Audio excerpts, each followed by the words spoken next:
경남의 코로나19 백신 접종과 확진자 상황 전해드리겠습니다. 경남에서는 어제까지 77만 7천여 명의 백신을 접종했습니다. 대상자 대비 접종률은 67.1%, 전체 인구 대비는 23.4%입니다. 확진자 보시죠. 오늘 경남의 코로나19 신규 확진자는 오랜만에 한 자릿수 5명에 그쳤습니다.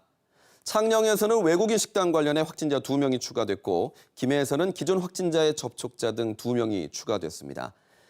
경남 전체 확진자 수는 한 자릿수로 줄었지만 집단 감염이 잇따른 김해 지역에서는 아직도 엄중한 상황이 이어지고 있습니다.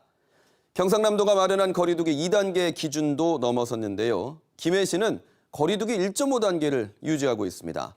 시민 불편을 최소화하기 위해서랍니다. 방역 행정에 혼란을 키울 수 있다는 지적이 나오는 이유입니다. 보도에 손원혁 기자입니다. 지난달부터 어제까지 김해시에서 발생한 코로나19 확진자는 모두 328명. 김해시 전체 누적 확진자 860여 명의 37%입니다. 같은 기간 경상남도 전체 확진자 3명 가운데 1명이 김해시민. 경남형 거리두기 2단계 기준인 주간 하루 평균 확진자 수 8명도 웃돌았습니다.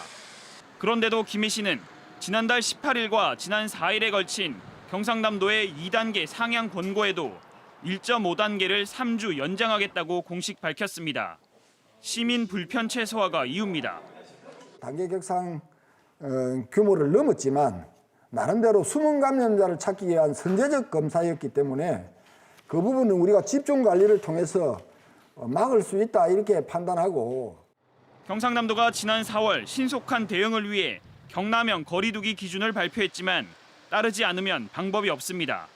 경상남도 방역당국은 거리두기 상향 대신 김해시에 추가적인 방역 노력이 있었고 단계 격상 권한이 시군에 있다고 밝혔습니다.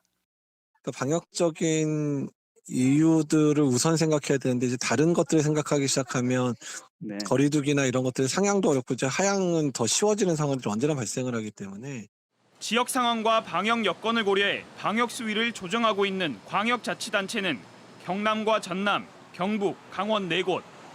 정부는 기초자치단체의 경우 광역시도와 논의해 결정할 것을 우선으로 하고 있지만 광역자치단체별 기준이 제대로 적용되지 않으면 방역 행정에 혼란을 불러올 수 있다는 지적이 나오고 있습니다.